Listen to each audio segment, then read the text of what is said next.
આજની રેસીપી છે એકદમ બેકરી જેવી સોફ્ટ અને સ્પોન્જી એવી બ્રેડની રેસીપી। તો સૌથી પહેલાં એક બાઉલની અંદર પોણો કપ જેટલું દૂધ, એ હુંફાળું દૂધ લેવાનું છે।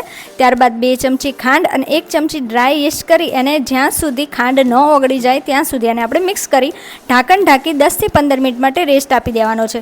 10 થી 15 મિનિટમાં આપણું યીસ્ટ છે એક્ટિવ થઈ ગયું છે। તો એક બાઉલની અંદર પોણા 2 કપ જેટલો મેંદો અને થોડું મીઠું એડ કરી આપણે એને સરસ રીતે પહેલાં ચાળી લેવાનો છે। હવે આ બધું જ એને સારી રીતે મિક્સ કરતા જઈ મેંદો અને મીઠું, ત્યારબાદ થોડું દૂધ એડ કરતા જઈ લોટ અને દૂધને સારી રીતે મિક્સ કરી લેવાનો છે। એકદમ સોફ્ટ એવો આપણો લોટ રેડી થવો જોઈએ।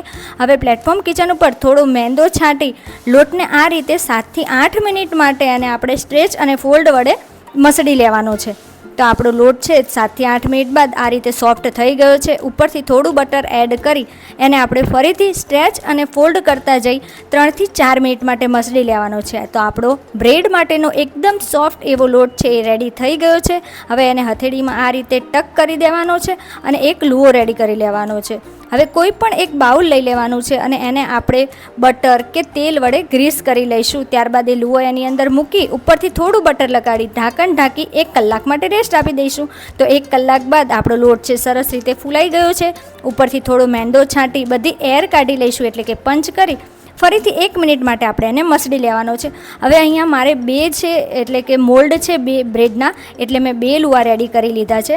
હવે આ રીતે આપણે એને જેમ રોટલી વણીએ છીએ ને બસ એ જ રીતે આપણે એને વણવાનું છે, પરંતુ વધારે પાતળું પણ નથી રાખવાનું અને વધારે જાડું પણ નહીં। તો આપણે અહીંયા આ રીતે રોલ કરતા જવાનો છે અને વચ્ચે એર ન ભરાય એનું ખાસ ધ્યાન રાખવાનું, અને છેલ્લે આપણે છેડામાં આ રીતે દબાવતા જઈ અને પેક કરી લેવાનું છે।